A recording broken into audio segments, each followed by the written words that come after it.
The anti-ice resistance in Minneapolis is working, but there's one element of it that literally no one is talking about. This analysis of deportation flights out of Minneapolis shows that ICE activity decreased not immediately after the murder of Renee Good, which was on January 7th, but after the riot of January 14th, when neighbors showed up to brandish guns and throw fireworks and bricks at the feds. There's literally zero media making this analysis, but it's necessary in order to understand how ICE was defeated here.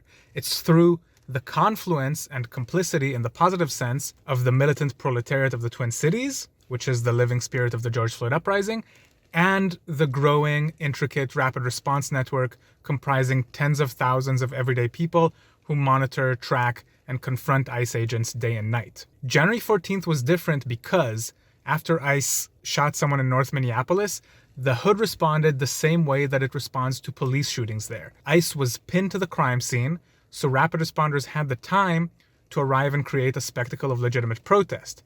This forced law enforcement to use less lethal weaponry. And meanwhile, proletarians showed up, brandished weapons while saying, "If you shoot, I shoot," cussed ICE out, threw projectiles from the rear, and forced a retreat, enabling the crowd to loot 3 remaining ICE vehicles. Since then, ICE has treated the rapid responders confronting them at every corner as potentially armed and, with some exceptions, including the murder of Alex Preddy on January 24th, has generally preferred to retreat from abduction attempts rather than face possible escalation from responders and neighbors and potentially get attacked, injured, get their vehicles smashed, or worse. That's why abductions have decreased dramatically since mid-January, and this is substantiated by the data.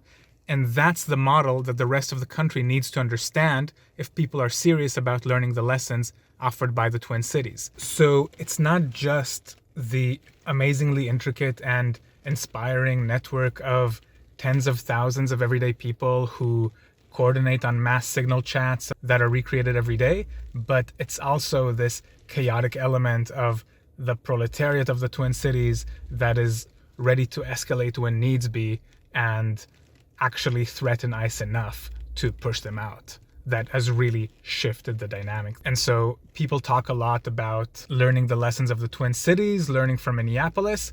In order to really learn from Minneapolis, you have to understand this element of the struggle here. And I'm putting a list of texts that I highly recommend you read if you want to know more about this network resisting ICE in Minneapolis and how exactly it functions. Please check them out in the description.